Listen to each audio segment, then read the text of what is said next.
Minnesota's Rod Carew, making a lot of baseball history with his magic bat. You just sit back in the batter's box and just, and then just strike, sort of like a cobra that snake, boom, there he comes, Rod Carew always carried an uncommon level of confidence to his craft. I was sitting on the bench in 1975, and he told me before the game that he was going to get 3 hits. He walked by me the first time going up to hit, and he said, "This is number 1." He went up and boom, line drive. I just shook my head, and he get down to first, and he looked in at me and give me, "Oh, that's 1, So a couple innings go by, and you get up there, and whoa, just a bullet again. And got down to first, and he's half grinning. There we go again, same routine. He come by again. 3 coming up. Whoa, another bullet. And he got down to first. He goes, "That's 3," And I'm in there cursing at him, I said, "It can't be that easy." The word which best sums up the achievements of Rod Carew is fantastic. I'm greedy. If I get 1, I want 2. If I get 2, I want 3. If I get 4, I want 5. Carew was already a 5-time batting champion when opening day arrived in 1977, a season in which Sir Rodney and his magic wand would take Twins territory on a thrilling pursuit of a magic number. Great shirt, great shirt. I don't know if I can hit 400. Yeah. I never actually started out trying to hit 400. My job was to go out there and get as many base hits as I can. So whenever I heard the national anthem, I tell people, "Oh, that's my favorite song." "Oh, are you crazy or what? Don't you know music?" I says, "Yeah." Every time I heard that song, I knew I was going to get 2 or 3 hits. And they looked at me like, "You're crazy." What I noticed that was different is that no matter how hard you threw the ball, it just seemed like it was just floating up to home plate. And also, as a hitter, I can see the whole field. And I would see guys moving, and then I would hit it where they were standing, and it would go through for a base hit. It seemed like everything he wanted to do, he could do every single time he wanted to do it. I've never seen anything like it. He hit home runs, he hit doubles, he bunted for hits, he stole bases. It was like he was the most complete player on the field.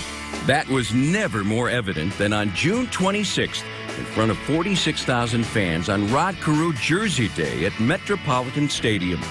The Twins beat the White Sox that day 19-12, and Glenn Adams' franchise record 8 RBI almost became a footnote to the performance of the man wearing the real number 29.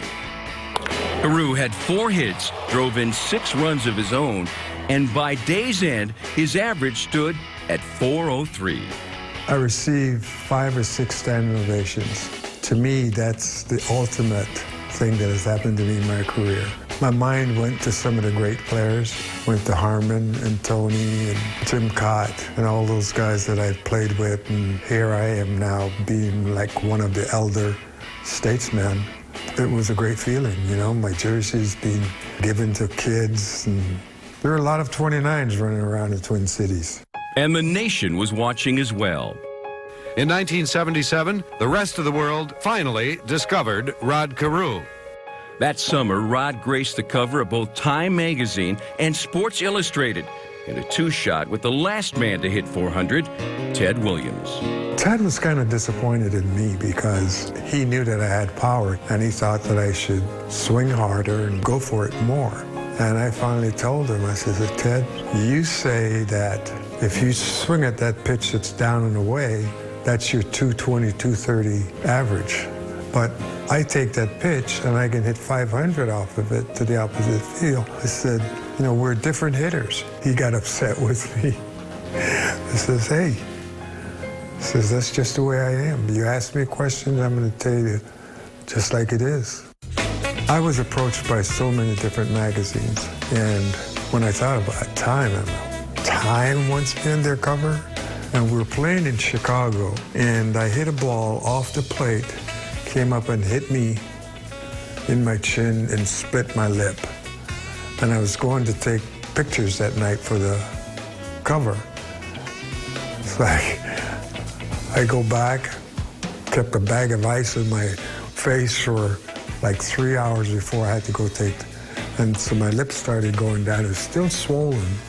And if you look at that picture, you can see that there's like a red mark from that day. They must have shot about 1,500 shots to get that one shot.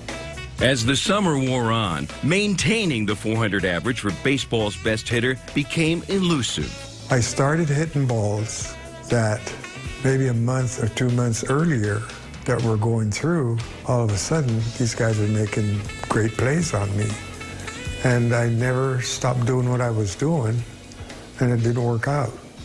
You know, I kept up hitting the ball the way and where I was doing it at the earlier part of the season. It just didn't work out. By season's end, there was one more milestone to be accomplished. And manager Gene Mauch had a message for Sam Perlazzo, the player hitting in front of the batting champion. Gene Mauch wanted me to get 100 RBIs. And before he went out, he said, wherever he hits the ball, don't stop running. And I'm standing there, and then he looked at me and says, you're going to get your 100 RBI this at bat. And sure enough, I got a base hit, and Sammy ran and ran and ran until he scored. While the pursuit of 400 came up just short of the finish line, the greatest individual season in Twins history produced a batting average of .388, 128 runs scored, those 100 runs batted in, and the American League's Most Valuable Player Award. It was an exciting part of my career because, number one, I think Reggie was having a great year. And every time we played the Yankees, he said, you can't win the MVP, man. I'm on a winning team. And he's talking. I said, Jack, I said, I'm going to beat you this year, you know. MVP. It's a great honor, really a great honor. It's something I always wanted to do ever since I was a kid. I want to be a good player. I want to play in front of 50,000 people. I wanted to be good.